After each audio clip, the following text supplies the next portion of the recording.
9వ వచనంలో నా పావురము నా నిష్కళంకురాలు ఒకటే, ఆమె తన తల్లికి ఒకటే కుమార్తె కన్నా తల్లికి ముద్దు బిడ్డ స్త్రీలు దాన్ని చూచి ధన్యురాలందరూ, రాణులను మొత్తలను దాన్ని పొగడుదురు. సంధ్యారాగము చూపట్టుచు చంద్రబింబం అంత అందము గలదే, సూర్యుని అంత స్వచ్ఛమును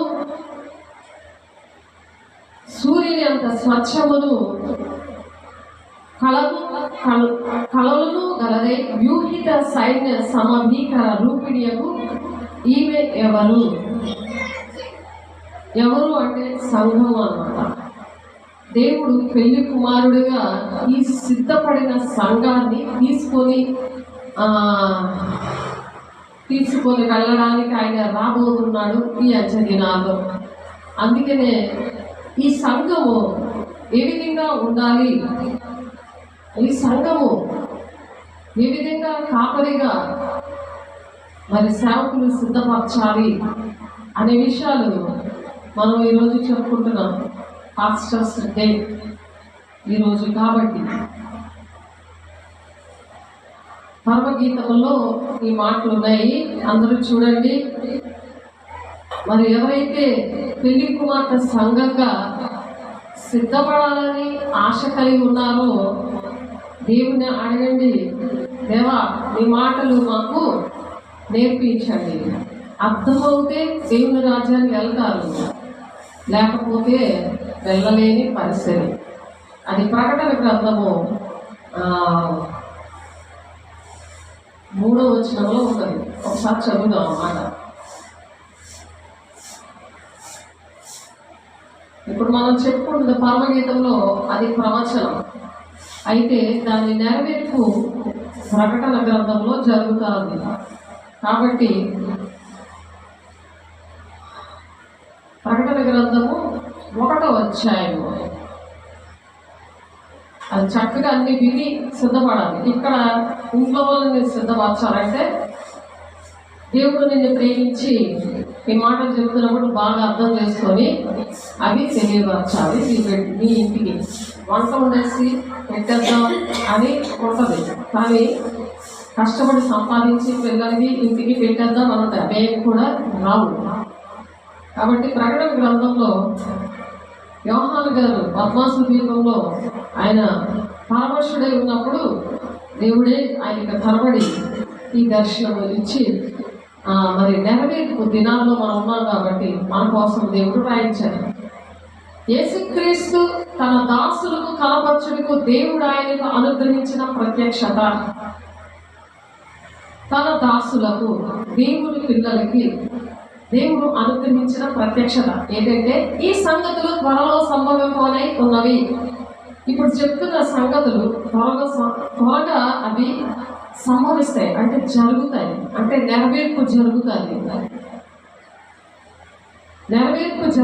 కాబట్టి ఆయన తన దూత ద్వారా వర్తమానం పంపి తన దూత ద్వారా అంటే యోహాను గారి ద్వారా ఎవరైతే దేవుని సేవకులుగా ఉన్నారో వాళ్ళు ఆయన దూతలు, అగ్ని జ్వాలలు.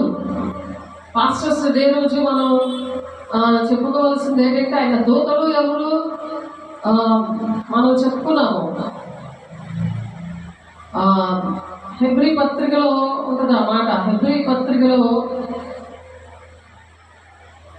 1వ హెబ్రీ తన దూతల కోసము సేవకుల కోసం ఒక మాట చెప్తారు దేవుడు. హెబ్రీ పత్రిక 7వ అధ్యాయం అనుకుంటారు. చూద్దాం ఒకసారి. చూడండి, హెబ్రీయులు రాసిన పత్రిక పౌలు గారు రాస్తారు.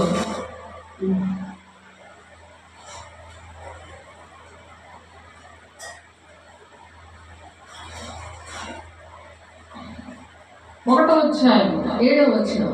తన దూతలు వాయువులుగాను, అలా వాయువుల్లా ఉంటారు. అంటే నీ కష్టం వస్తే గాలి ఎలాగైతే ఎంత ఫాస్ట్గా వస్తుందో అలా వచ్చి నీకోసం అలా ప్రాధాయపడి నీ పాపమును శాపములను విడిపించడానికి నువ్వు తప్పు చేస్తుంటే దేవుడి మీద తిరుగుబడి, సేవకుల మీద తిరుగుబడి, దేవుడి మాటలు వినకుండా నేను వచ్చానులే వెళ్ళిపోతాను అటెండెన్స్ వేసుకొని అంటే కుదరదు. వినాలి, సరి చేసుకోవాలి. వాక్యమైన ఉదక స్నానంలో నువ్వు అసలు స్నానం చేసి అది సరి చేసుకున్నప్పుడు వెంటనే దేవుడు నీకు విడుదల ఇస్తాడు. నీ ఇంటికి, నీ కుటుంబానికి, దేశానికి. నువ్వు విడుదల ఎలా పొందుకుంటావు? వాక్యం వస్తున్నప్పుడు నువ్వు పారిపోతే, వాక్యం వస్తున్నప్పుడు పడుకుంటే, వాక్యం వస్తుంటే వాక్యమే దేవుడిని పక్కన పెట్టి కాలు తనుకొని నువ్వు వెళ్ళిపోతే నువ్వు దేవుడి రాజ్యానికి ఎలాగొస్తావు? నీ ఇంటికి, దేశానికి కోసం ఎలా ప్రార్థన చేస్తావు? ప్రపంచం అంతగా కూడా ఎవరు రక్షించుకోకూడదని దేవుడి మాటలు మనతో మాట్లాడుతున్నాడు. కాబట్టి బాధ్యత అనేది దేవుడు ఇచ్చింది, మనుషులు ఇచ్చింది కానే కాదు. అది ఇక్కడతో వెళ్ళిపోయింది కాదు. దేవుని రాజ్యానికి వెళ్ళడానికి దేవుడు తన ప్రాణాలు పెట్టాడు. సంఘం గురించి ప్రాణం పెట్టాడు. సంఘం ఎవరిది? దేవుడిది. కాబట్టి అందులో మనము వేసే శరీరంలో అవయవాలుగా ఉన్నాం. ఒక కాలు అటు సైడ్ పరిగెట్టి, ఒక చెయ్యి అటు సైడ్ పరిగెట్టి, ఇంకో కాలు అటు సైడ్ పరిగెడుతుంటే ఆ సంఘం ఏమవుతుంది? ఆ వేసే శరీరానికి నొప్పి వస్తుందా లేదా? నీ శరీరమే నీ చెయ్యి అటుపక్క పీకుతా ఉంటే, ఇంకో చెయ్యి పక్క పీకుతా ఉంటే, నువ్వు ఇటుగా నువ్వు ఇది చెయ్యి అది చెయ్యి అంటే నీ ప్రాణం ఎలా ఉంటుంది? అలాగే వేసే శరీరం కూడా అలాగ బాధపడుతుంది. ఎందుకంటే ఆయన రక్తం ఇచ్చి కొన్నాడు, ఆయన రక్తం ఇచ్చి కొనుక్కున్నాడు ఆయన సంఘాన్ని. దేవుడు బిడ్డ, ఒకసారి ఆలోచించు. దేవుడి కోసం నువ్వు కనీసం వినడానికి కూడా నువ్వు టైం ఇవ్వకపోతే, దేవుడు వచ్చినప్పుడు ఒక టైం ఉంటుంది, ఆ టైంలో దేవుడు మాట్లాడతారు, తర్వాత నీతో మాట్లాడు. అపోస్తలుల కార్యం 28వ ఉందన్నమాట. దేవుడు తన స్వార్థం ఇచ్చి సంపాదించిన తన సంఘమును కాయటకు పరిశుద్ధాత్మ మిమ్మల్ని దేని యందు అధ్యక్షులుగా ఉంచెనో, ఏ విషయంలో మిమ్మల్ని అధ్యక్షులుగా ఉంచుతారో ఆ యావత్ మందను కూర్చి మీ మట్టికి మిమ్మల్ని కూర్చి జాగ్రత్తగా ఉండండి. నేను ఏ పని నీకు అప్పచెప్పాలో పని చేయకపోతే, అంటే తండ్రి చిత్తాన్ని నువ్వు నెరవేర్చకపోతే దేవుని రాజ్యంలో ప్రవేశం లేదని మత్తయి సువార్త 7:21 దేవుడు మాట్లాడుతున్నాడు. నేను ఇది చేశాను ప్రభా, అది చేశాను ప్రభా, నీ నామంలో దెయ్యాలు వెళ్ళగొట్టలేదా, నేను అద్భుత కార్యాలు చేయలేదా, నేను ప్రవచించలేదా అని అక్కడ ఏదైనా నువ్వు పెట్టుకోవచ్చు. కానీ అక్రమము చేయవారులారా అది క్రమం కాదు. కాబట్టి అక్రమం చేయవారులారా పోటీ మీరు ఎవరో నాకు తెలియదు అంటాడు దేవుడు. అందుకని దేవుడు స్వార్థం ఇచ్చి సంపాదించాడు. నీకు ఏ పనప్ప చెప్పండి వేసే శరీర అవయంలో. నా కంటులో నలుగు పడితే మీరే తీయాలి, మీ కంట్లో నలక పడితే నేనే తీయాలి, ఇంకొక చెయ్యి తీయాలి, కానీ నీ చెయ్య నా చేతితో తీసుకోలేదు. కాబట్టి సంఘంలో అవయవాలు వేసే శరీరంగా ఉన్నప్పుడు ఒక్కొక్కరికి ఒక్కొక్క అధ్యక్షత పదవి దేవుడు ఇచ్చాడు. ఒక్కొక్క పని అనేది అప్పచెప్పండి సంఘంలో. కాబట్టి దేవుడు తన స్వరక్తం ఇచ్చి, ఎవరో రక్తం కాదు, తన స్వంత రక్తము, పరిశుద్ధ రక్తము, ఆయన పరిశుద్ధుడు, పరిశుద్ధంగా జన్మించాడు మన కోసం, మానవాళి రక్షణ కోసం. ఆయన పాప క్షమాపణ మనకి కావాలని ఆయన ప్రాణం పెట్టారు, మతం కులం భేదం లేకుండా. తన సంఘమును కాయటకు పరిశుద్ధాత్మ మిమ్మల్ని దేని అధ్యక్షుడిగా ఉంచానో ఆ యావత్ మందను గూర్చి మీ మట్టుకు మిమ్మల్ని గూర్చి జాగ్రత్తగా ఉండండి అంటే నువ్వు ఆ పని చేయకపోతే నువ్వు ఎవరో నాకు తెలియదు అంటాడు. తండ్రి చిత్తం అది, నేను ఇచ్చింది కాదు. దేవుడే ఒక్కొక్కరికి, నేను మీకోసం ప్రాణం పెట్టలేదు, దేవుడు పెట్టాడు. కాబట్టి ప్రతి ఒక్క మనిషి కూడా, దానికి మతం కులం భేదం లేదు, ప్రతి ఒక్కరి కోసం కూడా దేవుడు ప్రాణం పెట్టాడని ప్రతి గ్రంథాల్లో కూడా రాశాడు. మతం కులం భేదం లేకుండా ప్రతి గ్రంథాల్లో కూడా రాశాడు. అది చరిత్ర ఉంది. ఇప్పటికీ కూడా ఆ చరిత్ర, ఆ రుజువులు, క్రీస్తుకు పూర్వం ఏం జరిగింది, క్రీస్తు శకం ఏం జరిగింది, అన్నీ కూడా దేవుడు చరిత్ర అనేది ఉంది, వంశావళి ఉంది. మత్తయి సువార్త 1వ మీరు చదివితే ఆయనకు వంశావళి ఉంది. మనకైతే మన తాత పేరు, మన ముత్తాత పేరు ఏమైనా చెప్పగలుగుతామా? లేదో, మన తాత పేరు ఒకటే చెప్పగలం, మన ముత్తాత పేరు మనం చెప్పలేము. కానీ ఆయనకైతే వంశం ఉంది. ఆయన పరిశుద్ధుడు. ఎందుకంటే పరిశుద్ధ రక్తం ద్వారానే పాప క్షమాపణ జరుగుతుందని ఆ వేద గ్రంథాల్లో దేవుడు రాశారు, రాయిపించాడు తన భక్తులతో. కాబట్టి దేవుడు ప్రాణం పెట్టి వెళ్ళిపోయిన తర్వాత ఏం జరుగుతుందో కూడా రాశాడు. నేను వెళ్ళిపోయిన తర్వాత క్రూరమైన తోడేళ్ళు మీలో ప్రవేశించదని నాకు తెలియదు. మీలోనే తోడేళ్ళు ప్రవేశిస్తాయి.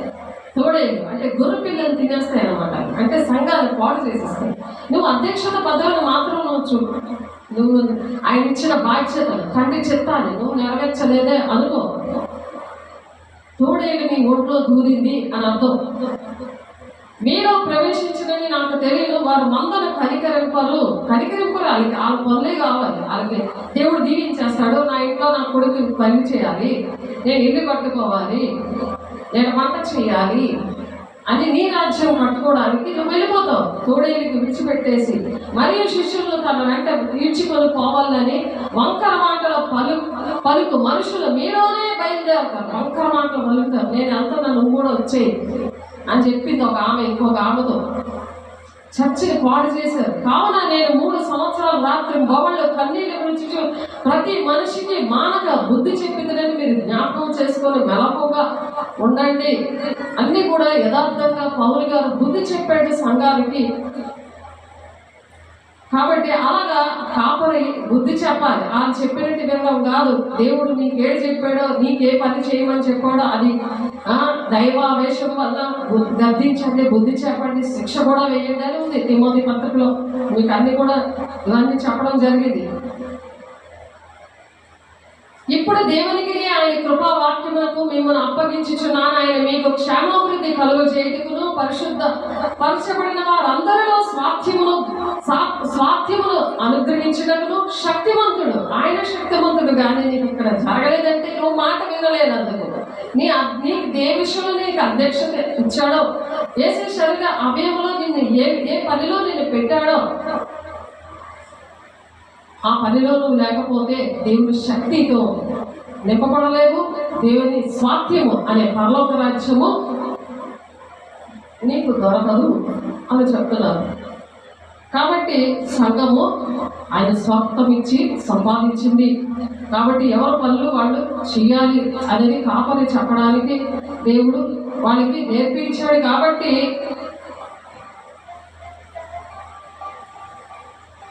సంఘము ఎలా ఉండాలంటే దేవునికి ఇష్టంగా వాక్యం ఎలా చెప్తుందో అలా నడవడానికి ఇష్టపడాలి. కాబట్టి కాపరిని అంటే దూతలుగా చేసుకున్నాడు ఆయన. హెబ్రీయులు రాసిన పత్రిక మరి 1వ అధ్యాయము, హెబ్రీయులు రాసిన పత్రిక 1వ అధ్యాయంలో మాట్లాడుతున్నారు దేవుడు. చూడండి, మీరు జ్ఞాపకం పెట్టుకోండి, దూతలు అంటే ఎవరు. హెబ్రీయులు రాసిన పత్రిక 1వ అధ్యాయం 7వ వచనంలో తన దూతల్లో వాయువులుగాను, వాళ్ళు గాలి ఎలాగైతే అంత స్పీడ్గా వస్తుందో ఆ విధంగా మీ విషయాలు ఫోన్లో ఏంటి, మీ ఇంటికి రావడం ఏంటి, మీకు పడిన చీడ మరి అంతా కూడా విడుదల రావడానికి, మీకున్న బంధకాలు, మీరు దేవుడి మాట వినకుండా అనుకూలమైన బోధకులు మీరు వెతుక్కున్నప్పుడు, బుర్ర లేకుండా బుద్ధి లేకుండా మీరు ప్రవర్తించినప్పుడు కాపరిగా మీకోసం అనుక్షణం కూడా ప్రార్థన చేస్తూ, మీరు మాట విన్నా వినకపోయినా మిమ్మల్ని ప్రేమిస్తూ చేస్తున్న వాళ్ళని దూతలు అంటారు. కాపరిగా దేవుడు వాళ్ళని నిర్ణయిస్తాడు. కాబట్టి తన సేవకులను అగ్ని జ్వాలలుగా చేసుకున్నవాడు తన దూతల గురించి చెప్తున్నాడు.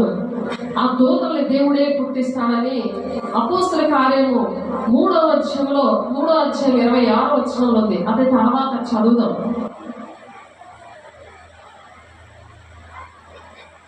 ఆ దూతలు ఎవరు అంటే అపోస్తల కార్యములు 3వ అధ్యాయము 26వ వచనం చూడండి. అపోస్తల కార్యము 3వ అధ్యాయము 26వ వచనంలో ఆ మాట ఉంది. మీరు నోట్ చేసుకోండి. అనేక మంది సార్వత్రిక సంఘం విషయంలో కూడా, స్థానిక సంఘం విషయంలో కాదు, ఆ స్థానిక సంఘం విషయంలోని, సార్వత్రిక సంఘం అంటే అన్ని సంఘాల విషయంలోని, మరి కుటుంబ విషయంలో, దేశం విషయంలో ప్రతి ఒక్కరిని దేవుడు లెక్క అడుగుతారు. కాబట్టి అన్ని కూడా నేర్చుకోవాలి మీరు. దేవుడు తన సేవకులు పుట్టించి మీలో ప్రతి వారిని వారి దుష్టత్వం నుండి మళ్లించడం వల్ల మిమ్మల్ని ఆశీర్వదించుటకు ఆయన మొదట మీ వద్దకు పంపేనని చెప్పాను. మీరు ఎందుకు దేవుడు మంచి సేవకులు మీకు ఇచ్చారంటే దేవుడే పుట్టించారు. మీలో ఉన్న దుష్టత్వాన్ని మళ్లించడానికి, మళ్లించి మిమ్మల్ని దేవుడు ఆశీర్వదించాలని దేవుడు ఆ విధంగా సేవకుల్ని పుట్టించాడు. నాకు చిన్నప్పుడు ఏ అలవాట్లు ఉన్నాయో అవే అలవాట్లు ఇప్పుడు వచ్చాయి. ఆ నెరవేర్పు జరిగింది. ముందు ఎవరు చిన్నప్పుడు ఫస్ట్ నేనే నడవాలి, నా వెనకాల అందరూ నడవాలి. చిన్నప్పుడు చంటి పిల్లగా ఉన్నాను. ముందు నడిస్తే ఒప్పుకోలేదాన్ని కాదంట. అది నాకు తెలియదు కదా, మా అమ్మోళ్ళు చెప్తే నాకు అర్థం అయ్యింది. ఇప్పుడు మరి ఏదైనా సరే, ఏ ప్లేట్లోనైనా నా ప్లేట్లో ఎవరో తినకూడదు, నా గ్లాసులో ఎవరు తాగకూడదు, నా వస్తువులు ఎవరు వాడకూడదు. అది ఇప్పుడు నెరవేరింది. సేవకురాలుగా ఎప్పుడైతే నన్ను పుట్టించాడని తెలిసిందో, మరలా నేను దేవుల్లో ఎదిగిన తర్వాత దేవుడు నన్ను ఎలా అభిషేకించాడో, ఏ పిలుపునిచ్చాడో అవన్నీ కూడా దేవుడు నాకు నేర్పించారు. అవి నాకు స్వరం ద్వారా, వాక్యం ద్వారా క్లారిటీ ఇచ్చారు. నాకు ఇవ్వడమే కాదు, నా ఆత్మీయ బిడ్డలకు కూడా నేను అడిగాను, నేను ఎలా ఉండాలి అని. ఏసే రాజుగా వెళ్తుంటే ఆయన రాణిగా, మీరు రాణిగా వెళ్తున్నారండి అని వాళ్ళు చెప్పారు. కాబట్టి ఒక ప్రణాళిక, ఆయన పుట్టించాడంటే ఒక ప్రణాళిక ఉంటుంది. వాక్యంలో నెరవేర్పు కూడా జరుగుతుంది. నాకు పరిశుద్ధాత్మ అంటే చాలా ఇష్టం. ప్రకటన గ్రంథం అంటే నాకు చాలా ఇష్టం. ఇప్పుడు ప్రకటన గ్రంథం 1వ అధ్యాయంలో తన దాసులకు కనపరచుటకు, తన దాసులకే తెలిస్తే ఈ విషయాలు అందరికీ అర్థమవు. నాకు అర్థం కావట్లేదంటే, నువ్వు దేవుడికి ఏ విషయంలో నేను అధ్యక్షుడిగా నేను నిర్ణయించాడో అది ఆ విషయంలో జాగ్రత్త అని అపోస్తలులు 20వ అధ్యాయం 28వ వచనంలో చెప్పారు కదా. అది తండ్రి చిత్తం. ఆ తండ్రి చిత్తం ఏంటో చెప్పడానికి దాసులకు కనపరుస్తాడంటే ఇంకొకరికి అది అర్థమవుతుంది. దేవుడు ఆయనకు అనుగ్రహించిన ప్రత్యక్షత.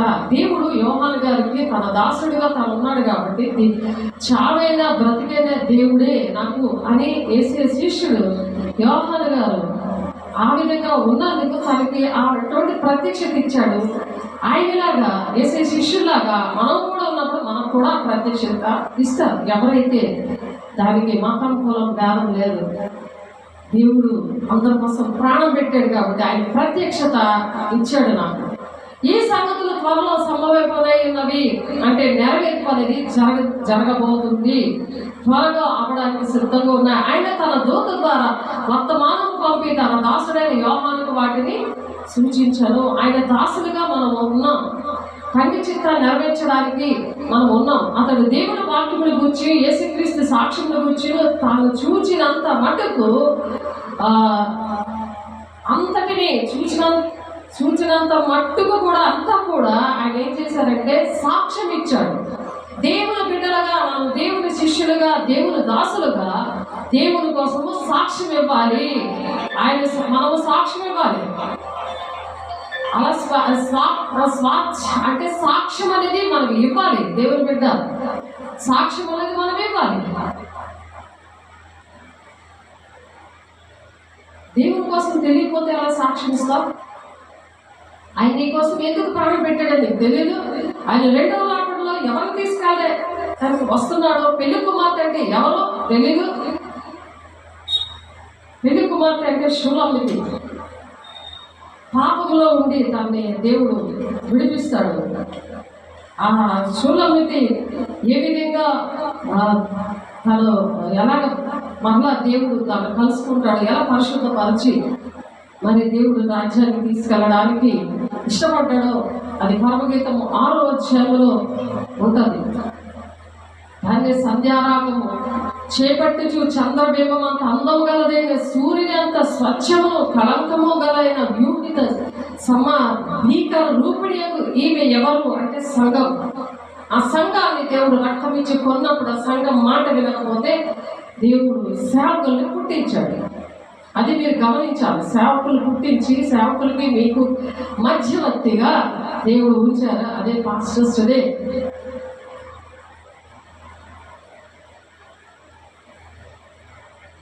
కాబట్టి ఆ విషయాలు మరి ప్రవచనాత్మకంగా మరి ఇక్కడ పరమగీతంలో రాశారు.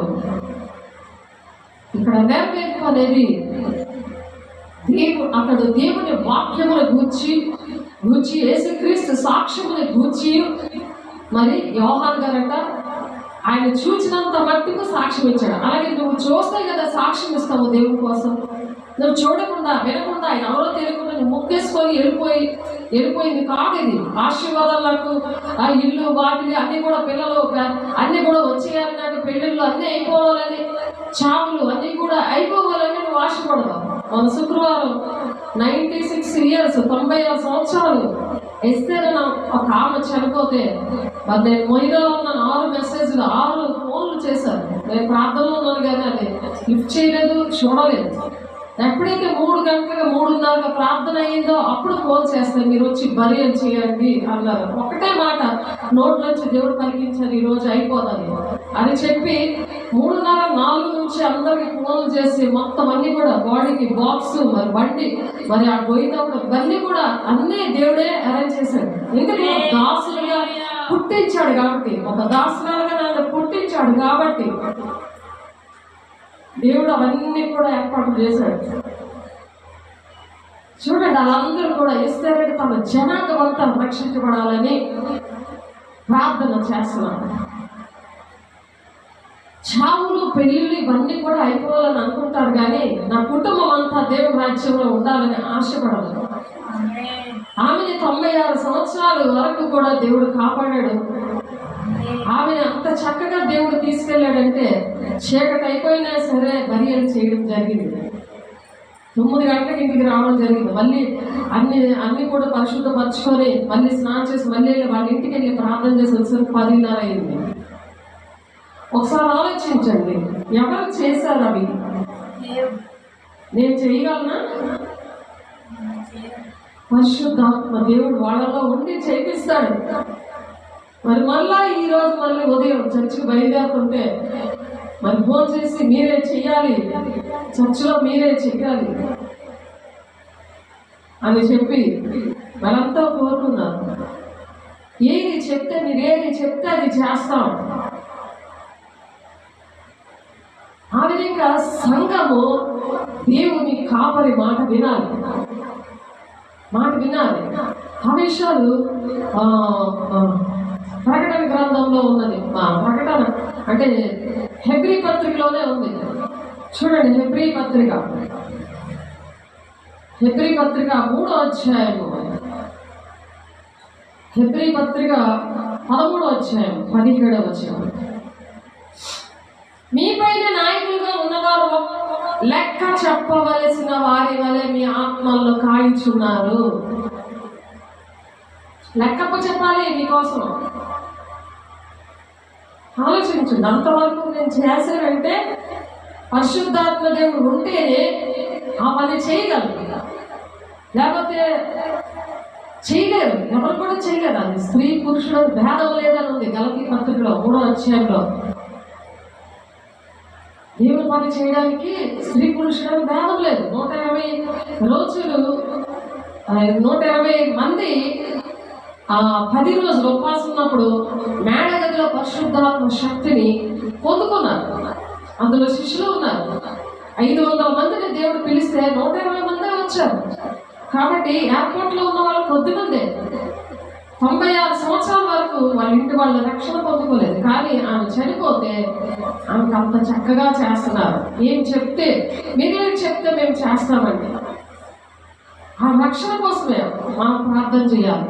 వాళ్ళు చేయడానికి ఇష్టపడ్డారు. చర్చిలో దేవుడు నమ్ముకోకపోయినా దేవుడు అంటే ఇష్టం.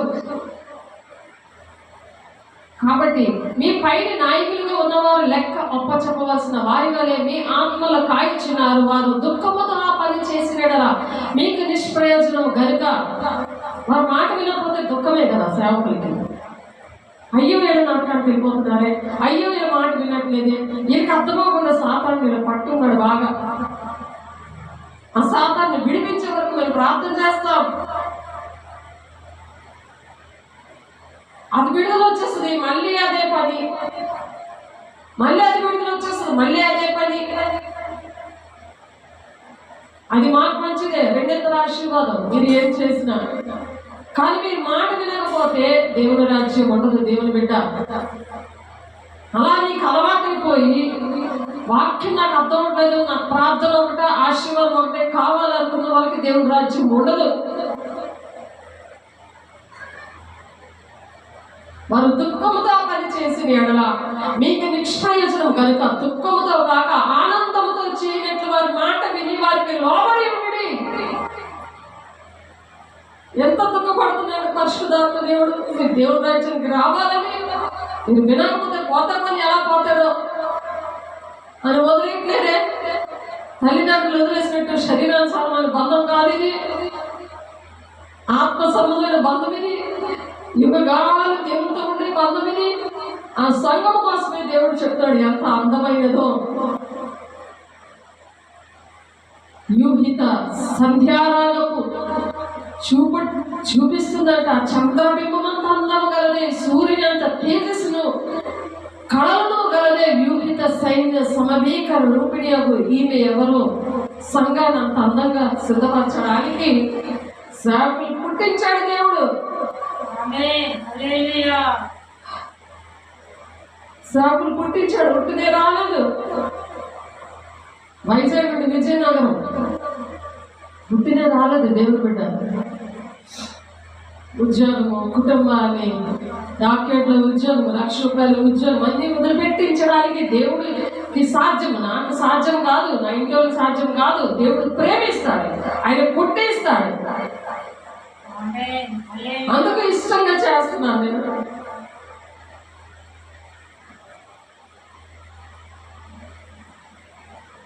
దేవుని సేవకుల్ని మరి ఎంత ప్రేమించాలని దేవుడు ఈ దినాన పాస్టర్స్ డే అని చెప్తున్నారు అని దేవుడు పెట్టారు.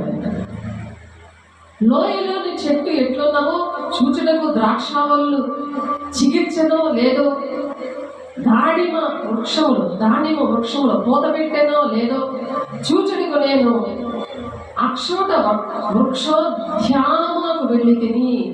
ఉద్యానవనానికి వెళ్ళాడు. ఉద్యానవనం అంటే ఏంటంటే వాక్యము. దేవుడు చూడడానికి వెళ్ళాడు. ఈ చెట్లు ఫలించా లేదా, ద్రాక్ష వల్లు చిగిరించా లేదా, దానిమ్మ వృక్షం పూలబట్టిందా లేదా, నువ్వు ఏ చెట్టుగా ఉన్నావు? ముళ్ళ చెట్టుగా ఉన్నావా అందరినీ పాడు చేయడానికి? అది గుర్తుపెట్టుకోవాలి. నువ్వు పాడేది కానీ నీ కుటుంబాన్ని అంత పాడు చేస్తున్నావా? నీకు డబ్బు ధనము వచ్చేసింది, దేవుని దగ్గర అన్ని ఆశీర్వాదాలు నీకు వచ్చేసాయని, అభిషేకం వచ్చిందని, అవి దేవుడు ఇచ్చాడు. దేవుడు పెట్టాలి సేవకులకు అన్నీ కాల్సింది. నీకు సేవకులకి మధ్యలో ఉన్న ఆ పాపం గోడను వాళ్ళు పగలబడతారు. వాళ్ళంతో దేవుని అభిషేకంతో దేవుడి దగ్గర బతుకులాడుతా, లేవా అవి చేయరు. చెట్టు గొడవల దగ్గరే ఉంది, నేను నరికేస్తానంటే ఇంకొక సంవత్సరం టైం ఈ దేవా అని బతుకులాడుతామేమో.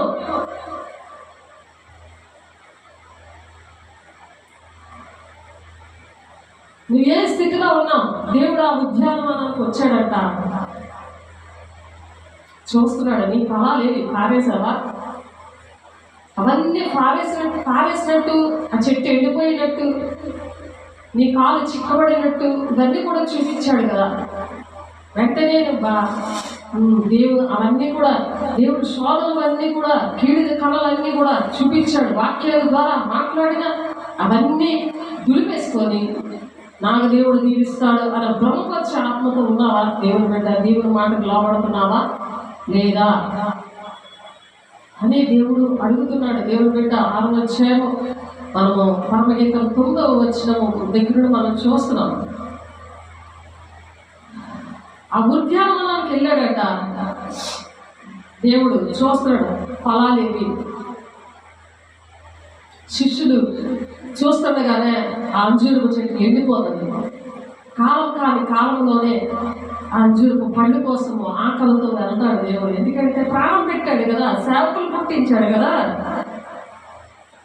ప్రాణం పెట్టుకున్న సంఘం కదా. ప్రకటన 5వ అధ్యాయం 9, 10 వచనాలలో కూడా ఉంటుంది. నానా దేశముల్లోనూ నానా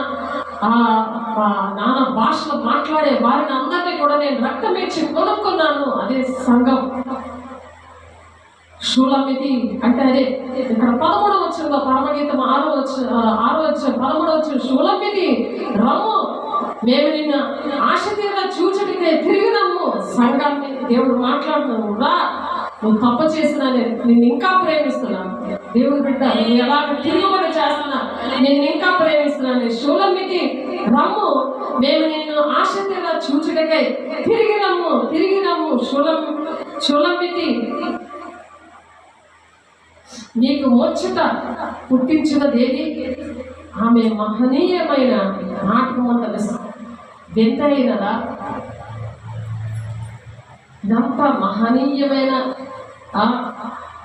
నాటకమంతా వింతలా ఉంటుంది. ఈ ప్రేమ ఏంటి ఇలా వింతగా ప్రేమిస్తున్నారు నన్ను? సేవకులు, నేను చెయ్యన్నా, నేను రాకపోయినా మీరు వెళ్ళిపోండి అన్నా. ఆలోచించండి, నేను ఇంకో చర్చికి మారిపోతాను. ఎక్కడ దేవుని ఆశీర్వాదకరంగా దొరద చెవులు గలవారే వాళ్ళు అంటారు. ఆ దెయ్యముల బోధ ఏ ఆత్మ మీరు పరీక్షించుకోండి అంటున్నాడు ఆయన. ఏ ఆత్మ పరీక్షించుకోండి, అనేక బోధలకు తిరగద్దు అంటున్నాడు. ఒకటే బోధ మీద పోరాడండి. యోధా పత్రిక 1:3 ఒకే బోధ అప్పచెప్పాడు దేవుడు. పోరాడండి అంటున్నారు ఆయన. పోరాటం ఉందా నీకు ఆశీర్వాదాలే కావాలని నువ్వు సరి చేసుకోవా? అది ఎలా ఉందంటే అది నాటకం అంత వింతైనదిగా ఉందంట. క్వశ్చన్ మార్క్ ఉంది అక్కడ. ఆ నాటకాలలో ఒక వింతగా ఉందంట. మొదటి యోహాను 4:1 అనేకమైన ఆత్మలు బయలుదేరుతున్నారు. అవే ఆత్మలు మీరు తెలుసుకోండి మీరు అని చెప్తున్నారు. ఏ ఆత్మలో పరీక్షించుకోండి. మొదటి తిమోతి 4:1-2 దెయ్యముల బోధ అని చెప్తున్నాడు ఆయన. కాబట్టి నువ్వు దేవుని విడిచిపెట్టి సాతాను దగ్గరికి పోతున్నావు. అది చెప్పిన మాటలే నీకు అర్థమవుతున్నాయి అని సంఘం కోసము దేవుడు మాట్లాడుతున్నాడు. స్వార్థం ఇచ్చిన సంఘము ఆయనది, నాది కాదు. కాబట్టి దుఃఖముతో కాక ఆనందముతో మీరు వారి మాట వినండి, వారికి లోబడండి అంటున్నారు. 7వ వచనంలో కూడా, హెబ్రీ 13:7 కూడా ఒక మాట ఉంటుంది. దేవుని బిడ్డ చూడండి, 7వ వచనంలో మీకు దేవుని వాక్యమును బోధించి మీ పైని నాయకులుగా ఉన్నవారిని జ్ఞాపకము చేసుకొని, ఈరోజు జ్ఞాపకం చేసుకునే దినం. చక్కగా కొడుకులు కానీ అన్నీ కూడా వాడు పెంచి వాడు తేలిపోయిన వాడు ఎలా చూసినా తిని పడుకొని హాయిగా దేనికి పనికి రాకుండా తెగ ఆలోచిస్తున్నాం. కానీ దేవుని సేవల కోసం ఆలోచించండి. భూ సంబంధమైన నీకు కావాలి. మరి వాళ్ళ ఆశీర్వాదకరంగా ఉండాలంటే, 1000 తరాల వరకు మీరు దీవెనకరంగా ఉండాలంటే మనము దేవుని మాట వినాలి. ఆయన ఆజ్ఞలు పాటించేవారు 1000 తరాల వరకు ఉన్నారంట. పాటించకపోతే 3-4 తరాలు తండ్రి దోషం కుమారులకు రప్పిస్తామని దేవుడు చెబుతున్నాడు. దేవుడు మాటలవి. కాబట్టి మీకు దేవుని వాక్యం బోధించి మీ పైన నాయకులుగా ఉన్నవారిని జ్ఞాపకం చేసుకోండి. మీకు ఇవన్నీ బోధ చేశారు కదా, బాధ వస్తే బోధ అర్థం అవుతుంది కదా. ఇప్పటికైనా అర్థం చేసుకోండి.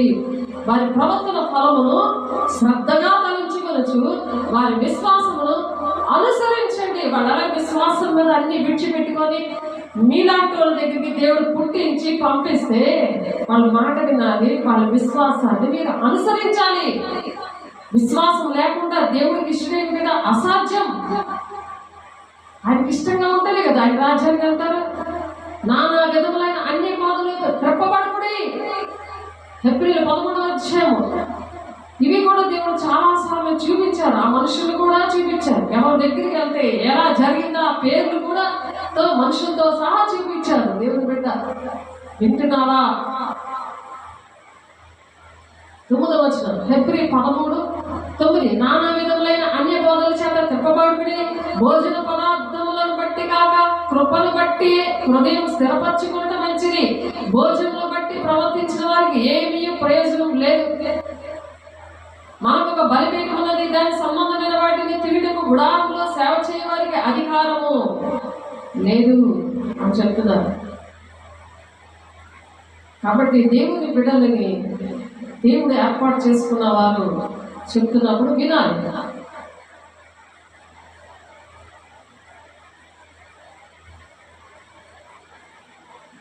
అందుకనే ఈ నెరవేర్పులన్నీ కూడా ప్రకటన గ్రంథంలో అతడు దేవుని వాక్యమును గూర్చియు, అతడు అంటే దూతలు, సేవకులు, కాపరిని పుట్టించాడు కదా మీకోసం. అతడు దేవుని వాక్యమును గూర్చి, యేసుక్రీస్తు సాక్ష్యమును గూర్చి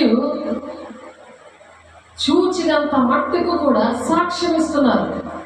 సమయం సమీపించింది కనుక ఈ ప్రవచన వాక్యం చదువుబడును, వాటిని విని అందులో వ్రాయబడిన సంగతులు గైకొని వాడును ధన్యుడు. అంటే పరలోక రాజ్యం వాళ్ళకి దక్కుతుంది. వినాలి, గైకోనాలి. వినేసి వెళ్ళిపోవడం కాదు, ఆశీర్వాదాలు పట్టుకొని వెళ్ళిపోవడం కాదు.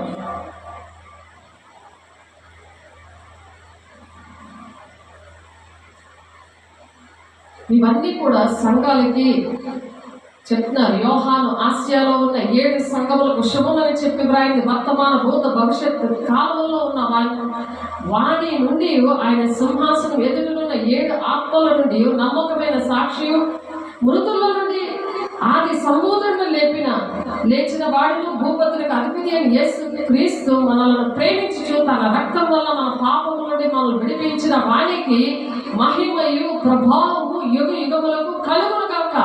ఆమేన్. ఆయన మనల్ని తండ్రియగు దేవునికి ఒక రాజ్యముగాను యాజకులుగాను చేశాను. ఎవరు చేశాడు? పుట్టించి, సేవకులు పుట్టించి యాజకులుగా చేశాడు. ఇదిగో ఆయన మేఘారుడే వచ్చుచున్నాడు. ప్రతి నేత్రం ఆయన చూస్తుంది. ప్రతి నేత్రం ఆయన చూస్తుంది. విన్నవాళ్ళు, వినలేని వాళ్ళు వాళ్ళందరూ కూడా దేవుడు 2వ రాకడలో వస్తున్నాడు. ఇవన్నీ కూడా మనం కైకుంటే వాళ్ళు ధన్యులు. వినాలి, కైకొనాలి. ప్రతి నేత్రం ఆయన చూసిన, ఆయన పొడిచిన వాళ్ళను చూచెదరు. భూజనులందరూ ఆయన చూచి రొమ్ము కొట్టుకుందరు. అవును, ఆమేన్. అల్ఫాయు ఒమేగాయు నేనే, వర్తమాన భూత భవిష్యత్ కాలంలో ఉండేవాడును నేనే అని సర్వాధికారి దేవుడు నాకు ప్రభు సెలవించుచున్నాడు. మీ సహోదరుడు యేసును బట్టి కలుగు శ్రమలోను, రాజ్యములోను, సహనములోను పాలవాడనైన యోహాను నేను దేవుని వాక్యం నిమిత్తమును, యేసును గురించిన సాక్ష్యము నిమిత్తమును పద్మాసు దీపమున పరవశుడనైతిని. ఆయన పరవశుడయ్యి చెప్తున్నాడు. ప్రభు దినము ఆత్మవశుడనే ఉండగా బోరధ్వని వంటి గొప్ప స్వరము నీవు చూచుచున్నది పుస్తకంలో వ్రాసి ఎఫెసు, స్ముర్న, పెర్గము, తురతైర, సార్దీసు, ఫిలదెల్ఫియా, లౌదీకియా 7 సంఘములకు పంపమని చెప్పుట నా వెనుక వింటిని. ఇది వినగా నాతో మాట్లాడుచున్న స్వరమేమిటో అని తిరగగా 7 సువర్ణ దీప స్తంభములను, ఆ దీప స్తంభముల మధ్య మనుష్య కుమారుని పోలిన ఒకరిని నేను చూచితిని. అక్కడ కనబడ్డాడు యేసయ్య. రక్తం కార్చి నీ కోసం, నా కోసం, మానవాళ్ళందరి కోసము మానవుడుగా వచ్చి ఆ రక్తము కార్చిన దేవుడు రూపము ఇక్కడ యోహాను గారు చూశారు. అది చూడండి ఎంత భయంకరంగా ఉన్నదో. మామూలుగా మనలాగా ఉంటాడని మనం మాట వినకుండా ఉండకూడదు. కానీ ఆయన అసలు రూపము పద్మాసు దీపంలో ఉన్న యోహాను గారి శిష్యుడికి, యేసయ్య శిష్యుడు యోహాను గారు, 12 మందిలో ఉన్న శిష్యుడు యోహాను గారికి దేవుడు చూపించారు. ఆయన చూసేటట్టు ఇది వినగా మాతో మాట్లాడుచున్న స్వరమేమిటో అని తిరగగా 7 సువర్ణ దీపస్తంభములను, ఆయన దీపస్తంభముల మధ్య మనుష్య కుమారుని పోలని ఒకరిని చూచింది. ఆయన తన పాదముల మట్టుకు దిగుచున్న వస్త్రము ధరించుకొని రొమ్మునకు బంగారు గట్టి కొట్టుకొని ఉండెను. ఆయన తల వెంట్రుకలు తెల్లని ఉండిని పోలినవై హిమమంత ధవళముగా ఉండెను. ఆయన నేత్రంలో అగ్ని జ్వాలల వలె ఉండెను. ఆయన పాదములు కొలిమిలో పట్టుము వేయబడి మెరిచున్న అపరంజితో సమానమై ఉండెను. ఆయన కంఠస్వరం విస్తార జల ప్రవాహములు ధ్వని వలె ఉండెను. ఆయన తన కుడి చేత 7 నక్షత్రములను పట్టుకొని ఉండెను. ఆయన నోట నుండి 2 అంచులు గల వాడి అయిన ఖడ్గముండి బయలువెడలుచుండెను. ఆయన ముఖము మహా తేజస్సుతో ప్రకాశించుచున్న సూర్యుని వలె ఉండెను. నేను ఆయన చూడగానే చచ్చిన వాని వలె ఆయన పాదముల యొక్క పడితిని. ఆయన తన కుడి చేతిని నా మీద ఉంచి నాతో ఇట్లనెను. అలా ఉంటాడు దేవుడు. ఇది జాగ్రత్తగా చదువుకోండి, టైం లేదు, నేను స్పీడ్గా చదివేశాను. భయపడకము, నేను మొదటి వాడను, కడపటి వాడను, జీవించి వాడను, మృతుడనైతిని గాని ఇదిగో యుగ యుగములు సజీవుడనే ఉన్నాను. మరియు మరణం యొక్క పాతాళ లోకపు యొక్క ఈ తాళపు చెవులు నా స్వాధీనంలో ఉన్నవి. ఆయన స్వాధీనంలోనే పాతాళం యొక్క తాళపు చెవులు, మరణం యొక్క తాళపు చెవులు. ఎవరు చనిపోవాలన్నా ఆయన ఆధీనంలో ఉంది. ఆ పాతాళం యొక్క తాళపు చెవులు ఆయన స్వాధీనంలో ఉన్నది. కాగా నీవు చూచిన చూచిన వాటిని, విన్న వాటిని, వీటి వెంట కలబోవు వాటిని, అనగా నా కుడి చేతిలో నీవు చూచిన 7 నక్షత్రముల గురించిన మర్మమును, ఆ 7 సువర్ణ దీపస్తంభముల సంగతి వ్రాయము. ఆ 7 దీపస్తంభములు 7 సంఘముల దూతలు, అంటే పాస్టర్స్. ఆ 7 నక్షత్రములు 7 సంఘములకు దూతలు. ఆ నక్షత్రములు దీపస్తంభములు అంటే అలా ప్రార్థన చేస్తారు. ఒలుగుల నూనెతో దంచి తీసి, ఈ దీపస్తంభం గురించి 15 అనుకుంటారు ఎపిసోడ్లు అయ్యింది దీపస్తంభం గురించి. అంటే ప్రార్థన ఎలాగ చేస్తారు, దాని వివరాలన్నీ డిస్క్రిప్షన్లో ఉంటాయి. దయచేసి చూడండి. దూతలు అంటే నువ్వు దూతగా ఉన్నావా, దెయ్యంలాగా ఉన్నావా? దేవుని దూతగా ఉండాలి, దేవుని సాకులుగా ఉండాలి. ఆయన సహకరిస్తే చాలు. ఫిలిప్పి 4:3 ఉంటుంది, జీవగ్రంథంలో వారి పేర్లు ఉంటాయంట. సహకరించండి, కనీసం మాట వినండి. విష్ చెప్పడం, విష్ చేయడమే కాదు, మాట విన్నాడు. మాట అనేది వినాలి దేవుని బిడ్డ. ఇక్కడ ఇర్మియా 32:38-14 కూడా చూస్తే, అపోస్తుల కార్యం 3వ అధ్యాయంలో కదా ఈ సేవకులు పుట్టించారు. చూడండి. అపోస్తుల కార్యం 3వ అధ్యాయము 26 సేవకులు పుట్టించారు. దాని రిఫరెన్స్ ఏంటంటే, వారు నాకు ప్రజలందరూ. ఇర్మియా 32 ఎవరైతే మాట వింటారో 38-41 ఉన్నాయి. వారు నాకు ప్రజలందరూ, నేను వారిని దేవుడేందును, మరియు వారికి వారి కుమారులకు మేలుకొలికి వారి నిత్యము నాకు భయపడినట్లు నేను వారికి ఏక హృదయమును ఏక మార్గమును దయచేయుదును. దేవుడు దయచేయాలి వారి కుమారులకి కుమార్తెలకి, కానీ కాపురి కాదు. వాళ్ళని విడిచిపెట్టి వెళ్ళిపోవడానికి, వాళ్ళు చేసేస్తే కాదు. మీరు మాట వింటే దేవుడి జనులుగా ఉంటారట, దేవుడి ప్రజలుగా ఉంటారట, మీకు దేవుడై ఉంటాడట. వారికి ఏం చేస్తారు? దేవుడిగా ఉండి మరియు వారికి వారి కుమారులకి మీకు మీ పిల్లలకి మేలు కలగాలని, మీరు నిత్యము నాకు భయపడాలని, వారికి ఏక హృదయము ఏక మార్గము నేను దయచేస్తాను. 10 దిక్కులకి వెళ్ళక్కర్లేదు. నేను వారికి మేలు చేయడం మానకుండానట్లు నిత్యమైన నిబంధన వారితో చేయుచున్నాను. వారు నన్ను విడవకుండానట్లు వారి హృదయములలో నా యెడల భయభక్తులు నేను పుట్టిస్తానంటున్నాడు. మాట వింటే భయభక్తులు దేవుడే పుట్టిస్తాడు. నువ్వు మాట వినకపోతే, వాక్యం అనే దేవుడికి నువ్వు లోపడకపోతే భయభక్తులు నీకుండా ఇష్టానుసారంగా నువ్వు తిరుగుతావు. దుష్టుడట ఏంటి, దర్శనం లేకపోతే కట్టు లేక తిరుగుతారట. అలాగా దర్శనం ఉండదానికి దేవుడు దర్శనం, దేవుని యొక్క మాటకి లోపడకపోతే కట్టులేక తిరుగుతారు. వారికి మేలు చేయడానికి వారి యందు ఆనందించుచున్నాను. ఎప్పుడైతే నువ్వు వస్తావు, షూలామితి సంఘము రమ్ము రమ్ము అంటున్నాడు కదా. ఇక్కడ పరమగీతము 6వ అధ్యాయంలో 13వ వచనంలో షూలామితి రమ్ము రమ్ము, మేము నిన్న ఆశ తీరా చూచునికే తిరిగి రమ్ము. షూలామితి అందు మీకు ముచ్చట పుట్టించినదేది, ఆమె మహనీయము నాటకం అంతా వింతైనదా.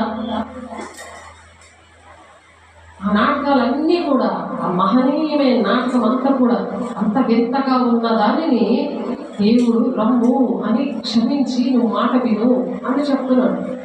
ఎంత ప్రేమిస్తున్నాడు. అంత అందమైన సంఘాన్ని సంధ్యారాగం చేపట్టుచు చంద్రమేమంత అందము గలదే, సూర్యుని అంత స్వచ్ఛమును కలంకను గలదే, ఊగిత సైన్య సమీపేకర రూపిణి అది ఈమె ఎవరు?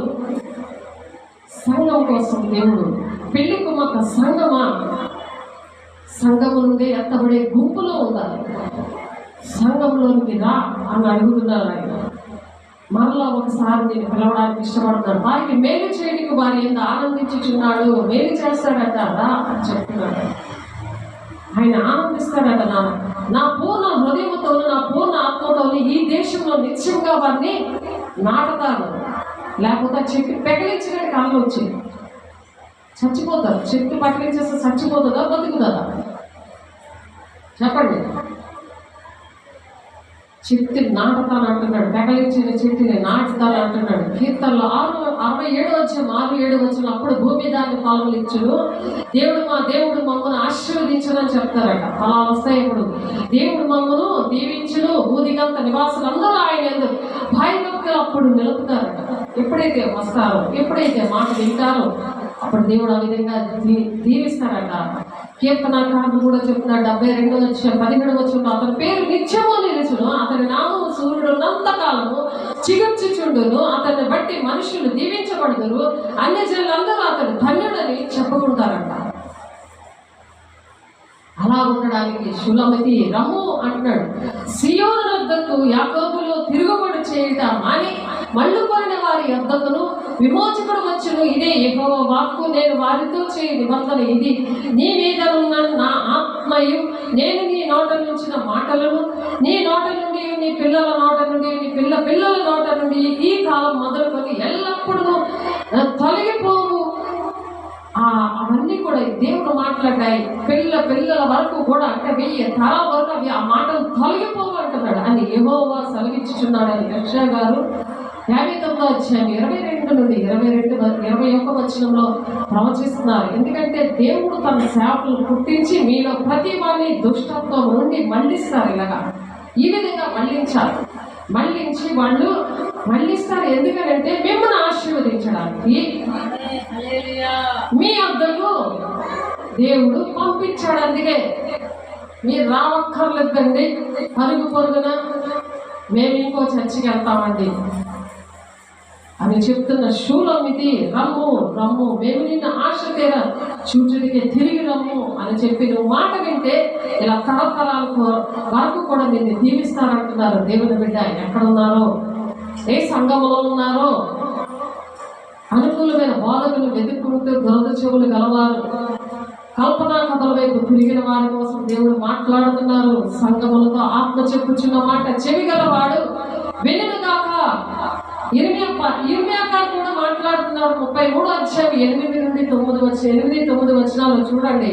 వారు నాకు విరోధంగా చేసిన పాప దోషము నిలవకుండా వారిని పవిత్ర పరుతును, వారు నాకు విరోధులుగా చేసిన దోషములన్నిటినీ తిరుగుబాటులన్నిటినీ క్షమించదను.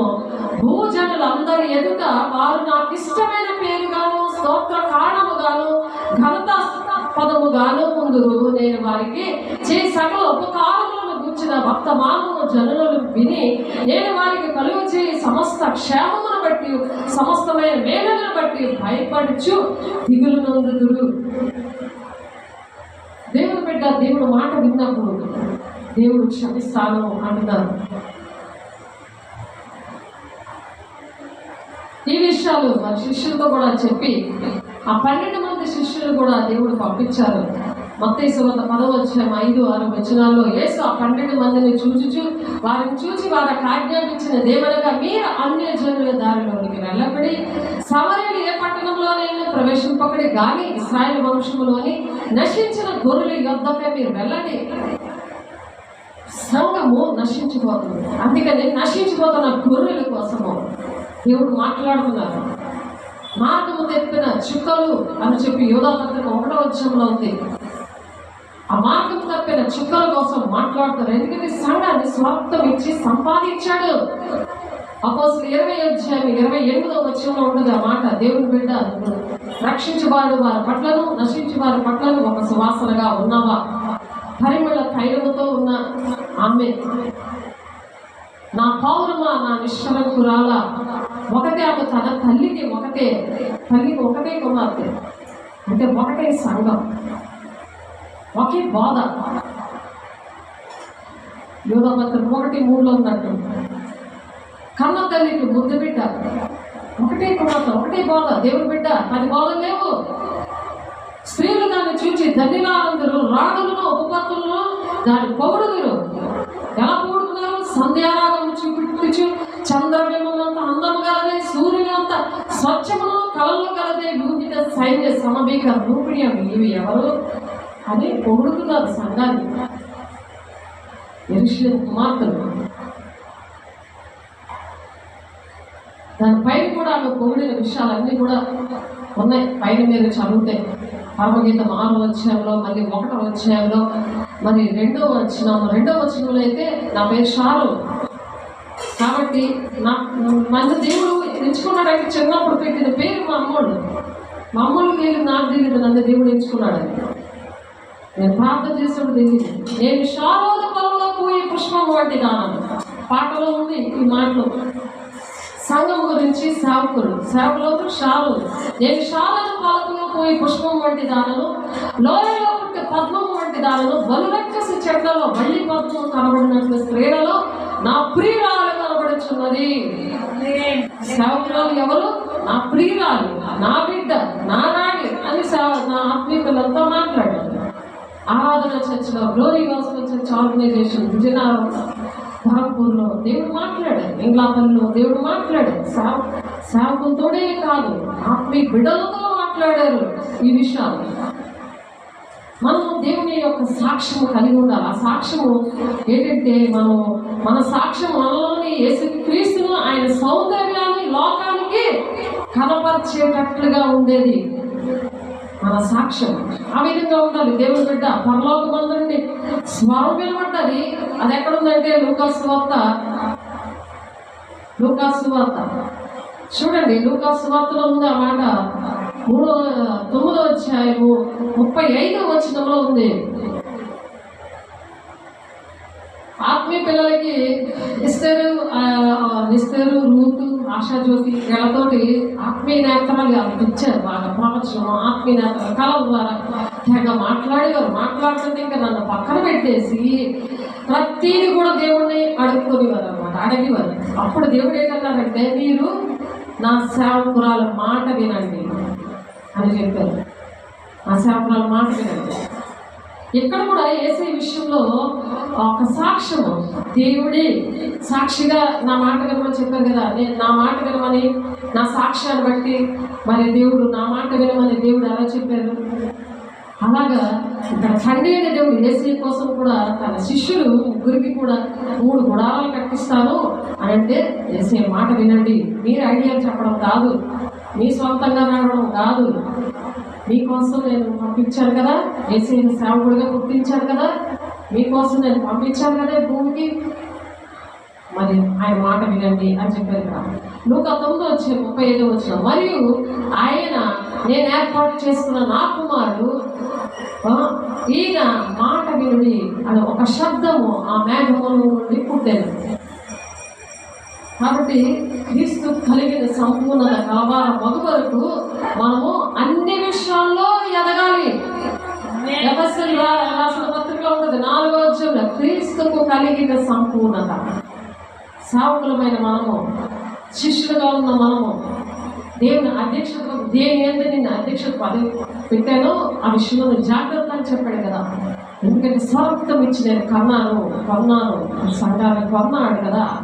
సులమితి రమ్ము అంటున్నాడు. నువ్వే పాపంలో శాపంలో ఉన్నావో 1 యోహాను 9:10 వచనాలు ఉంటుంది. పాపంలో విడిపిస్తాడంట. ఆ వాక్యమనే దేవుడు నిన్ను కలుసుకుంటాడంట. ఆ వాక్య ప్రకారం నడిపిస్తాడట. అదే ఉద్యానవనంలో విహరిస్తాడనమాట. దేవుడితో మనం ఉద్యానవనంలో విహరించాలి అంటే క్రీస్తు కలిగిన సంపూర్ణత కలవారం వరకు మనం అన్ని విషయాల్లో ఎదగాలి. ప్రేమ కలిగి సత్యము చెప్పుచి క్రీస్తులోనే ఉండుడికి మనం అన్ని విషయంలో ఎదుగుదము అని ఎఫెసీ పత్రిక 4వ అధ్యాయము 15వ వచనంలో ఉంది. ఎందుకంటే ఆయన శిరస్సు అయినవాడు, ఆయన నుండి సర్వ శరీరము చక్కగా అమర్చబడి తనలో ఉన్న ప్రతి అవయవము తన పరిమాణం చొప్పున పని చేయించుండగా ప్రతి కీలు వల్ల కలిగిన బలము చేత అతుకబడి ప్రేమతో తనకు క్షమాభివృద్ధి కలిగినట్లు శరీరములకు అభివృద్ధి కలుగు చేసుకొనుచున్నది. శరీరం అంటే సంఘం అభివృద్ధి పొందట్లేదంటే నువ్వే కారణం. అది నువ్వు ఏడ్చి మొత్తుకోవాలి. తండ్రి చిత్తం అది నీకు చూపించినా సరే నువ్వు ప్రార్థన చేయట్లేదు. సంఘం ఎలా ఉంటుంది, సంఘ పరిస్థితి ఏంటి, ప్రతిదీ కూడా లోపల బయట అన్నీ కూడా నీకు సంఘం కోసం నీకు చూపిస్తుంటే, నీకు అధ్యక్షత పదవి ఇచ్చి బలిపీఠం దగ్గర సేవ చేయడానికి, పరిచయం చేయడానికి సేవలు బాధ్యతలు అప్పచెప్తే నువ్వు చెయ్యట్లేదా? దేవుడు నిన్ను అడుగుతాడు. దేవుడు బిడ్డ ఆ విషయంలో నువ్వు జాగ్రత్త అని అపోస్తలుల కార్యం 20:28లో ఉంది. కాబట్టి వారైతే అంధకారమైన మనసు గలవారే తమ హృదయ కాఠిన్యం వల్ల తమలో ఉన్న అజ్ఞానము చేత దేవుని వల్ల కలుగు జీవములో నుండి వేరుపరచబడి, ఆయన జీవంలో నుండి వేరుపరచబడ్డావా? దేవునితో హత్తుకొని ఉన్నావా? సేవకులతో ఉన్నావా? అది నువ్వు గమనించాలి దేవుని బిడ్డ. అది ఫోన్ చేయడానికి కూడా నీకు మనసు రావట్లేదా? నీకు బాధ వచ్చినప్పుడే నీకు బోధ కావాలి, దేవుని ఆశీర్వాదం కావాలి. కాబట్టి అప్పుడు గుర్తొస్తాడా నీకు? సార్ ఆలోచించు. కృతజ్ఞత లేనివారు, మాట తప్పువారు, అనురాగ రహితులు మంచి దినాల్లో ఉంటారు అని చెప్తున్నాడు దేవుడు. మంచి దినాలు అనేకమైన ప్రేమ చల్లారిపోతుంది. మంచి దినాల్లో వాళ్ళు ఎలా ఉంటారు? అంధకారమైన మనస్సు, చీకటితో నిండిపోతారు మనసు అంతా. ఎందుకంటే అనేకమైన బోధకులు ఎదుర్కొంటున్నారు కదా. ఒకటే బోధలో ఉండరు.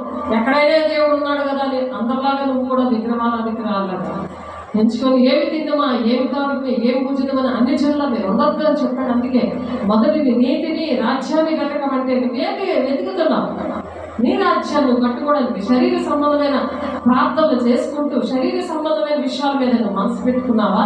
అప్పుడు నీ మనసు ఎలా ఉంటుంది? అంధకారమైన మనసు గలవారే తమ హృదయ కాఠిన్యం వలన తమలో ఉన్న అజ్ఞానం చేత దేవుని వల్ల కలుగు జీవంలో నుండి వేరుపరచబడతారు. దేవుని దగ్గర నుండి వేరైపోయారు. సేవకుల దగ్గర నుంచి అనుకుంటున్నావేమో. జీవంలో నుండి వేరుపడిన వారే తమ మనసులో కలిగిన వ్యర్థతను అనుసరించి నడుస్తారు. మనసు నీకు నడిపిస్తారు. ఆ చీకటి మనసే, ఆ చీకటే నేను ఆ వ్యర్థతను అనుసరించి నడుచుచున్నారు. వారు సిగ్గులేని వారే ఉండి నానా విధమైన అపవిత్రతను అత్యాశక్తితో జరిగించడానికి తమ్మును తామే కామతత్వమునకు అప్పగించుకొనిరి. వాళ్ళ బట్టలు కూడా పాడైపోతాయి అని చెప్పి యూదా పత్రికలో ఉంటుంది. మీరు చదవండి యూదా పత్రిక. కాబట్టి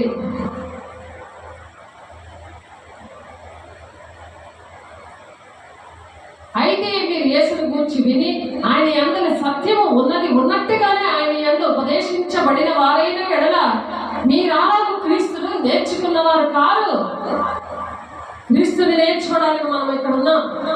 ఆయన సంఘము రక్తం ఇచ్చిన సంఘములో దేవుడు సేవకులు పుట్టించి మరి దేవుడు పెట్టాడు అంటే ఆ క్రీస్తుని మీరు అలాగూ క్రీస్తుని నేర్చుకున్నవారు కాదు. అంధకారమైన మనసు కలిగిన వారి కోసం చెప్తున్నారు. క్రీస్తుని నేర్చుకున్నారా? ఆయన కోసం మీరు సాక్ష్యం చెప్పగలుగుతున్నారా? ఆయన ప్రకటించగలుగుతున్నారా? దేవుని రాజ్యానికి ఆ మార్గంలో నడిపించే ఆకాశంలో నక్షత్రాలుగానే ఉన్నారా అని దేవుడు అడుగుతున్నాడు. దేవుని బిడ్డ ఎక్కడున్నావు? మార్గము తప్పిన చుక్కల్లా తిరుగుతున్న దేవుని బిడ్డలతో మాట్లాడుతున్నారు. కాబట్టి కావున మునుపటి ప్రవర్తన విషయంలోనైతే మోసకరమైన దురాశముల చెడుపు మీ ప్రాచీన స్వభావమును వదులుకొని మీ చిత్తవృత్తి యందు నూతన పరచబడిన వారే నీతి యథార్థమైన భక్తి గలవారే దేవుని పోలికగా సృష్టించబడిన నవీన స్వభావమును ధరించుకోండి అని దేవుడు ఈరోజు మరి ఇంకొకసారి ఆల్టర్ కాల్ అంటారు దాన్ని మళ్ళీ పిలుస్తున్నాడు. రమ్ము షులమిది రమ్ము అంటున్నాడు దేవుడు. ఎక్కడుందన్నమాట? పరమగీతంలో 6వ అధ్యాయము మనం ఇప్పుడు చదువుకున్నాము. లాస్ట్ వచనంలో 13వ వచనంలో ఉంది ఆ మాట. షులమిది రమ్ము రమ్ము మేము నిన్ను ఆశ తీరచుచుకే తిరిగి రమ్ము అని పిలుస్తున్నాడు దేవుని బిడ్డ. 60:14 వచనంలో కూడా ఆ మాట ఉంది. నీతి యథార్థమైన భక్తి గలవారై దేవుని పోలికగా సృష్టించబడిన నవీన స్వభావాన్ని ధరించుకోవడానికి రా అని పిలుస్తారు. మనం ఒకరినొకరు అవయములైనాము కనుక మీరు అబద్ధమాడుట మాని ప్రతి వాడితో తన పొరుగు వారితో సత్యమే మాట్లాడవలను. కృతజ్ఞత లేకుండా మాట్లాడకూడదు. కృతజ్ఞత కానుకలు ఉండవు, కృతజ్ఞత మీటింగ్లు ఉండవు. ఇష్టం వచ్చిన అన్ని ఇల్లు కొనేసుకోవడం, కారు కొనేసుకోవడము, ఇంట్లో ఎవరినో పాస్టర్ పిలిచి ప్రార్థన చేసేసుకోవడము. మరి దానికోసం ఉన్నది కదా. ఎక్కడుందా మాట? 1 యోహాను 2వ అధ్యాయంలో వారి పాపముల్లో మీరు పాలిభాగస్తులు అవుతారని ఉన్నది. వాళ్ళు శుభమని చెప్పొద్దు అని ఉంది అక్కడ వాక్యం. అపవాదికి చోటిస్తాడంట అలాంటి వాళ్ళు. కోపపడు కానీ పాపము చేయండి. సూర్యుడు అస్తమించి వరకు మీ కోపం నిలిచి ఉండకూడదు. అంటే కోపం వచ్చినా నీకు 2వ రోజు కల్లా నువ్వు మాట్లాడాలి. సేవకులతోనేటి, కుటుంబంలోనేటి. సూర్యుడు అంటే సాయంత్రం అయినప్పుడు కల్లా నీ కోపము, నీ చీకటికి మనసు పోవాలి. కాబట్టి అపవాదికి మీరు చోటిచ్చినట్టు అవుతారు అలా చేస్తే. దొంగిలి వాడి ఇక మీద దొంగల యొక్క అక్కరగలవానికి పంచిపెట్టేందుకు వీలు కలిగి నిమిత్తము తన చేతులతో మంచి పని చేయడానికి కష్టపడాలి. మరి వీరువారికి మేలు కలిగినట్లు అవసరంలో బట్టి క్షేమాభి వృద్ధికరమైన అనుకూలమైన వచనాల పలకాలు కానీ దుర్భాష మీ నోట్లోంచి ఏది రానివ్వకూడదు. రాణిస్తే దేవుని పరిశుద్ధాత్మను దుఃఖపరచబడి విమోచన దినం వరకు ఆయన మీరు ముద్రించబడి ఉన్నారు. కాబట్టి సమస్తమైన ద్వేషము, కోపము, క్రోధము, అల్లరి, దూషణ, సకలమైన దుష్టత్వం మీరు విసర్జించండి.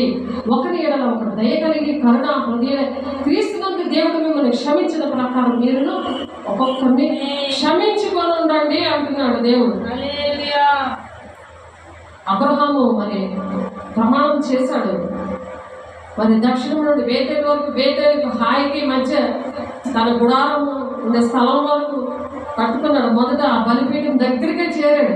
అలాగే నువ్వు ఎక్కడైతే నువ్వు బలిపీఠం కట్టావో, ఎక్కడైతే ఏ సంఘానికైతే దేవుడు నువ్వు అక్కడ బలిపీఠం కట్టి నువ్వు అభివృద్ధి చెందావో అక్కడికి వచ్చి నువ్వు ప్రార్థన చేసినప్పుడు నీకు విడుదల వస్తుంది. ఆదికాండము 13వ అధ్యాయము 3వ వచనంలో ఉంది. మరి అబ్రహాము ఆ విధంగా విడుదల వచ్చింది. కాబట్టి ప్రకటన 2వ అధ్యాయం 5వ వచనంలో కూడా ప్రభు యోహాను ద్వారా ఉత్తరం రాస్తూ ప్రభు అన్నాడు, నీవు ఏ స్థితిలో పడిపోయావో అది జ్ఞాపకం చేసుకొని మారు మనసు పొంది ఆ మొదటి క్రియలు చేయాలి అని చెప్తున్నారు. అలాగే పరమగీతంలో కూడా 6వ అధ్యాయం 10వ వచనంలో మరి ఆ మందను గురించి చెప్తున్నాడు. ఆ మందను గురించి చెప్తున్నారు. ఏంటది? ఆ మందం లోయలో చెప్పి ఎట్లున్నామో చూచడానికి దేవుడు వస్తున్నాడు చూడడానికి. నువ్వు ఎలా ఉన్నామో చూడడానికి నేను నువ్వు కాదు కానీ దేవుడు వస్తున్నాడు. అది ఏంటంటే ద్రాక్షాలను చిగురిచ్చేయలేదో, ఫలిస్తున్నావు లేదో, నీ చెట్టు ప్యాకలు ఇచ్చేసాడని చెప్తున్నాను. నీకు దేవుడు ఆలోచించారని. మరి ఆ చెట్టు నాటుతానంటున్నాడు, రమ్మంటున్నాడు. అది ఫలిస్తుందో లేదో, వేగంగా నాటబడాలంటే నువ్వు రావాలి. ఎక్కడ ఏ స్థితిలో నువ్వు పడిపోయావో ఆ విషయాలన్నీ ఒప్పుకొని విడిచిపెడతాను అని దేవుడి దగ్గర ప్రమాణం చేసినప్పుడు దేవుడు మళ్ళా ఆ చెట్టుకి ఎరువేస్తాడంట. ఆ అంజూరు చెట్టు ఫలిస్తుంది అంటున్నారు. ఆ చికిత్సిందో లేదో, దాని వృక్షాలు బోధపట్టేయో లేదో చూడడానికి నేను ఆ వృక్షోద్యానం అంటే ఆ ఉద్యాన వనానికి నేను వస్తున్నాను అంటున్నాడు ఆయన. తెలికే నా జడలో ఘనులకు వారు రథము నేను కలుసుకుంటుని ఆ రథము మీద దేవుడు వచ్చి కలుసుకుంటాడంట. మరి శూన్యకి రమ్ము అని చెప్తున్నాడు. కాబట్టి 2 కొరింథీయులకు రాసిన పత్రిక 2వ అధ్యాయము 14వ వచనంలో కూడా మరి పౌలు గారు చెప్తున్నారు, కొరింథీ సంఘంతో చెప్తున్నారు. 2వ అధ్యాయం 14వ వచనంలో ఏం చెప్తున్నారు? మా ద్వారా ప్రతి స్థలమందును క్రీస్తును గురించిన జ్ఞానం యొక్క సువాసనను కనపరచుచు ప్రతి స్థలంకే వెళ్తుంది యూట్యూబ్ ఛానల్. ఆన్లైన్లో ఉన్న బిడ్డలు, ఆఫ్లైన్లో ఉన్న బిడ్డలను దేవుడు దీవించడానికి, వాళ్ళ ఇంటిలోకి వెళ్ళి కూడా దేవుడు ఆశీర్వదించడానికి వెళ్తున్నాడు. ఎందుకు? క్రీస్తును కూర్చునే జ్ఞానం ఇది. ఆ జ్ఞానం కాదు ఇది. పౌలు గారు చెప్తారు కొరింథీ సంఘాలకి, క్రీస్తుని గురించిన జ్ఞానం యొక్క సువాసన కనపరచుచు ఆయన మమ్మను ఎల్లప్పుడూ విజయోత్సాహంతో ఊరేగించుచున్న దేవునికి స్తోత్రాలు. దేవుని వందనాలు చెల్లిస్తూ అనేక బిడ్డలు దేవుని రాజ్యానికి రావాలని, రక్షించే వారి పట్లను, నశించే వారి పట్ల మేము దేవునికి క్రీస్తును సువాసనై ఉన్నాము అని ఛాలెంజ్గా మాట్లాడుతున్నారు. క్రీస్తుని పోలి నేను నడుస్తున్నాను, మీరు నన్ను పోలి నడవండి అన్నారు పౌలు గారు. మరి దేవుడు అపోస్తల బోధలో దేవుడు మమ్మల్ని నాటాడు. నశించి ఉన్న వారికి మరణార్థమైన మరణపు వాసన కాదు, రక్షించబడి వారికి జీవార్థమైన జీవపు వాసన కాదు మేము ఉన్నాము. కావున ఇంటి సంగతిలో చాలిన వాడెవడో మేము దేవుని వాక్యములు కలిపి చెరిపడి అనేకంగా ఉండగా నిష్కాపట్యము గల వారమును దేవుని వల్ల నియమింపబడిన వారమునైంది క్రీస్తునందు దేవుని ఎదుట బోధించుచున్నాము. దేవుని ఎదుటే మేము బోధిస్తున్నాము ఛాలెంజ్గా. ఎందుకంటే దేవుడు చెప్పిన మాటలు ఇర్మియా 17:16 నీ కాపరిగా ఉంటే నేను మానలేదు, నువ్వు ఘోరమైన దినాలు చూడడం నేను కోరలేదు, నీ సన్నిధిలో నా మాటలు ఉన్నాయి అని అన్నాడు. అందుకని ఈ మాటలు చెప్పడానికి దేవుడు సహాయం దయచేశాడు. దేవుడు బిడ్డ పరమగీతంలో యెరూషలేములో మరి దేవుడు ఈ విధంగా ఆ ఆ షూలమ్మితి సంఘం ఎలా ఉందో, నా పావురమా, నా నిష్కలంకరాలు, ఆమెతో ఆమె తన తల్లి ఒకటే అనేసి పావురంతో పోల్చాడు సంఘాన్ని. పరిశుద్ధాత్మ దేవుడే సంఘాన్ని నడిపిస్తాడు, మనుషులు నడిపించాడు కాదు. ఇది ఇక్కడికి వచ్చినప్పుడే ఒక 12 ప్రకారము, ఒక 10-20 ప్రకారము పరిశుద్ధాత్మ దేవుడే నిలబడినప్పుడు దేవుడు మాట్లాడతాడు. ఆయన నిలబడితేనే మనం మాట్లాడగలము. కాబట్టి దేవుడు ఇక్కడ అనేకమైన విషయాలతో మనల్ని మాట్లాడారు. ఎఫెసీ 2:7 కూడా మరి సర్వ ప్రపంచము మనల్ని తేరి చూస్తుంది అని మాట్లాడారు. మరి మొదటి రాజుల 16-17 వచనాల్లోని మరి విలాపవాక్యం 2:15 ఈ అధ్యాయంలో కూడా షూలమ్మితి అయిన ఆ ప్రియుని సంఘము యొక్క సాక్ష్యము యెరూషలేము కుమార్తెలు చెప్తా ఉన్నారు. అలాగే మత్తయి సువార్త 16:18 ఈ బండ మీద నా సంఘాన్ని కడతాను అని పేతురుతో చెప్తాడు. కాబట్టి లూకా 4:18 కూడా ప్రభు అయిన ఆత్మ మరి వచ్చింది. అది వీధులకు సువార్త మనం ప్రకటించడానికి దాన్ని అభిషేకించాడు. చెరలో ఉన్న వాళ్ళని విడుదలను ప్రకటించడానికి దాన్ని దేవుడు అభిషేకించాడని మరి ఆ సాక్ష్యము దేవుడు నాకు కూడా ఇచ్చారు. 61:1-2-3 వచనాలు కూడా అదే మాట ఉంటుంది. ఆ విధంగా పేదోడి ఏరియాలోనే 8 ఏరియాలు దేవుడు పని చేయడానికి సహాయం చేసిన ఆ దేవునికి ఎన్నో కృతజ్ఞతాస్తుతులు చెల్లిస్తున్నారు. మరి ఈ విరోధులైన అపవాది ఎవరిని మృంగుదునని గర్జించి సింహంలాగా తిరుగుతూ ఉంటాడు. కాబట్టి ప్రార్థన సావాసం రొట్టె విరుచుకుని ఎడతెక్కకుండామని అపోస్తలులు 2:42 దేవుడు మాట్లాడుతున్నారు. అప్పుడు భయం కలుగుతుంది. అపోస్తల మనం వాడబడాలి అని దేవుడు ఆశపడుతున్నాడు, అలా దీవిస్తున్నాడు. మరి మొదటి పేతురు 5:18 ఈ అపవాది అది గర్జించి సింహంలాగా ఎందుకు తిరుగుతుంది, ఆ చీకటి మనసును మరి ముదులు పెట్టుకోమని చెప్పడానికే మరి దేవుడు సేవకుల్ని పుట్టించి వారి దుర్నీతి నుండి, వారి దుష్టత్వం నుండి మళ్లించడానికి, వాళ్ళని దీవించడానికి మీ దగ్గరికి మమ్మల్ని పంపించాడు. కాబట్టి దేవుడు మరి ప్రకటన 5వ వచనంలో కూడా యోధా గోత్ర సింహంలాగా మన మధ్య నుండి మనకి నేర్పిస్తున్న దేవునికి మరి ఎన్నో వందనాలు. 25 సంవత్సరాల సేవ దేవుడు దీవించాడు, ఆశీర్వదించి ఎక్కడ ఆగకుండా దేవుడు నేర్పిస్తూ వస్తున్నారు కొత్త విషయాలు. మరి హెబ్రీయుల 2:15 వచనంలో అపవాదిని నశింప చేయడానికి మరి ఆయన దాస్యం నుండి, పాపం నుండి విడిపించి మరి సంఘాన్ని దేవుడు కాపాడుకుని వచ్చారు. అలాగే లూకా సువార్త 10:18-19 మరి సాతాను మెరుపులాగా మరి పరలోక రాజ్యమును దాన్ని ధరవేసినప్పుడు దేవుడు మనల్ని దీవించారు. ఆయన లోబడి దుష్టుని ఎదిరించే శక్తిని ఇచ్చారు. మరి మా యుద్ధోపకరణాలు శరీర సంబంధమైనవి కాదు, కానీ యూహిత సైన్య శ్రమను ఊకిరేట. మరి ఆ వాక్యం చదువుకుందాం. ఈమె ఎవరు అని చెప్పి మనం ఆ మాట చూద్దాం ఒకసారి. 2 కొరింథీ 10వ అధ్యాయము, 2 కొరింథీయులు రాసిన పత్రిక 10వ అధ్యాయము 3-4 వచనాల్లో ఉంది ఆ మాట. మేము శరీరధారులమై నడుచుకొనుచున్నాను, శరీర ప్రకారం యుద్ధము చేయము. మా యుద్ధోపకరణములు శరీర సంబంధమైన కావు, కానీ దేవుని ఎదుట దుర్గములు పడద్రోని జాలనంత బలము గలవై ఉన్నవి. మేము వితర్కములను దేవుని గురించిన జ్ఞానమును అడ్డగించి ప్రతి ఆటంకమును పడద్రోసి ప్రతి ఆలోచనను క్రీస్తునకు లోబడినట్లు చెరపెట్టి మీరు సంపూర్ణ విధేయతను కనపరిచినప్పుడు సమస్తమైన అవిధేయతకు ప్రతిదండన చేయ సిద్ధపడి ఉన్నాము. కాబట్టి సంగతులు పైపైననే మీరు చూచుచున్నారు. ఎవడైనా తాను క్రీస్తు వాడనని నమ్ముకునే ఎడల అతడు ఎలాగో క్రీస్తువాడో అలాగే మేము క్రీస్తువారమని తన మనసులో తాను తిరిగి ఆలోచించుకొనగలను. పడద్రోయుడికి కాక మిమ్మల్ని కట్టుడికే ప్రభు మాకు అనుగ్రహించిన అధికారంలో వచ్చి నేను ఒకవేళ కొంచెం అధికంగా అతిశయపడినను నేను సిగ్గుపరచబడను. నేను వ్రాయి పత్రికల వల్ల మిమ్మల్ని భయపెట్టవల్లని ఉన్నట్టు కనబడకుండా ఈ మాట చెప్పుచున్నాను. పౌలు గారు చెప్తున్నారు, మనం భయపడేది దేవునికి భయపడ దుష్టుని ఆ విధంగా ఎదిరించాలి. కాబట్టి అందుకని మరణం ఆయన బంధించి ఉంచడం అసాధ్యం కనుక దేవుడు మరణ వేదనను తొలగించి ఆయన్ని దేవుడు లేపాడు, మరి నిలబెట్టుకున్నాడు. దేవుని సేవకులను పుట్టించి ఆయన లేపి మరి దేవుని బిడ్డలుగా మనల్ని ఏర్పాటు చేసుకున్నాడు. మోషే ఇలాగ అంటున్నాడు ఏమంటే, ప్రభువే దేవుడు నా వంటి ఒక ప్రవక్తను మీ సహోదరులో నుండి మీ కొరకు పుట్టించును. సహోదరు మోషేలాగా నడిపిస్తున్నాడు.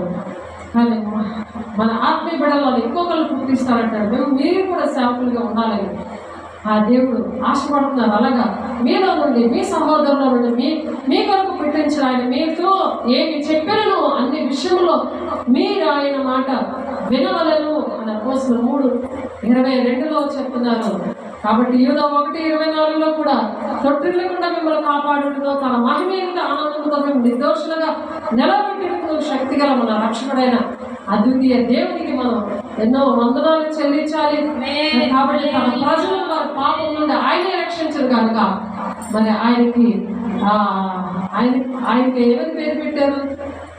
మరి రక్షకుడు యేసు అని పేరు పెట్టారు. అందుకు పాపములను రక్షించడానికే ఆయన పుట్టినప్పుడు ఆయన యేసు అని పేరు పెట్టారు. ఆయన ఆ యేసు అర్థానికి రక్షకుడు. ప్రతి ఒక్కరిని దేవుడు రక్షించడానికి వచ్చారు. మధ్యవర్తిగా మమ్మల్ని పుట్టించారు. అందరూ బట్టి దేవుడికి అనేకమైన వందనాలు. మన ప్రభు యేసుక్రీస్తు తండ్రి దేవుడు స్తుతించబడును గాక అని చెప్పి మొదటి పేతురు 1:3 ప్రకారము ఆయన స్తుతించబడుతూ మనల్ని దీవించాలని ఆశీర్వదించాలని దేవుని కోరుకుందాము, ప్రార్థన చేసుకుందాము. పరిశుద్ధుడా, ప్రేమగల దేవ, అభిషేకుడా నాయన, అయా సమస్త మనుషుల్లో రక్షణకరమైన దేవుని కృపా ప్రత్యక్షమైన మనము భక్తిహీనతను, ఇహలోక సంబంధమైన దురాశను విసర్జించి శుభప్రదమైన నిరీక్షణ నిమిత్తము అనగా మహాదేవుడును మన రక్షకుడైన యేసుక్రీస్తు మహిమ యొక్క ప్రత్యక్షత కొరకు ఎదురు చూచి ఈ లోకంలో స్వస్థ బుద్ధితోను, నీతితోను, భక్తితోను బ్రతుకుచుండవాలని మనకు బోధించుచున్న దేవా నీకు వందనాలయ్యా. ఆయన సమస్తమైన దుర్నీతి నుండి మనల్ని విమోచించి సత్క్రియలందు ఆసక్తి గల ప్రజలను తన కోసరము పవిత్రపరచుకొని తన సొత్తుగా చేసుకునే తను తానే మన కొరకు అర్పించుకున్నట్లుగా ఇదిగో నాయన మేము కూడా అర్పించుకుంటున్నామయ్యా. దీనికి పత్రికలో 2:11 నుండి మరి 14 మీరు చెప్పిన విధానంగా ప్రభు మేము కూడా మీకు అర్పించుకుంటున్నాం నాయన. పరిశుద్ధుడా నాయన, మాత్మ దేహము ప్రాణములో కలిగిన సమస్తాన్ని నీకు అంకితమిస్తూ పరిశుద్ధాత్ముడా నాయన సంఘము రక్తం ఇచ్చుకుంటున్నాం. ఆయా అధ్యక్షతని కాపాడుకోవడానికి మీరు ఏ స్థితిలో మమ్మల్ని నిలబెట్టుకున్నారు అయ్యా, తండ్రి చిత్తాన్ని అడిగిగా మేము నెరవేర్చడానికి ఇష్టపడుతున్నామయ్యా. మనుషులకు చేసినట్టు కాక దేవుడికి చేసినట్టు ఇష్టపూర్వకంగా మీ సేవ చేయడానికి మేము తీర్మానం చేసుకున్నాం అయ్యా. అయ్యా మీరు చూస్తున్న దేవుడు ప్రభా, అయ్యా మీ ప్రణాళిక మా పట్ల, మీ తండ్రి చిత్తాన్ని మా పట్ల నెరవేర్చుకొని సమస్త మహిమ ఘనత ప్రభావం మీరే పొందుకుంటున్నందుకు వాక్యాలు నూరంతులుగా చేతులెత్తిన బిడ్డలందరినీ కూడా నేను ఆన్లైన్లో బిడ్డలు, ఆఫ్లైన్లో బిడ్డలు మతం కులం భేదం లేకుండా మీరు దీవించి ఆశీర్వదించి సమస్త మహిమ ఘనత ప్రభావం మీరే పొందుకుంటూ ఆటంకపరుస్తున్న ప్రతి దురాత్మ శక్తులు ఏ స్నామంలో మీద 4:7 ప్రకారం మీరు లయపరుస్తున్నారు.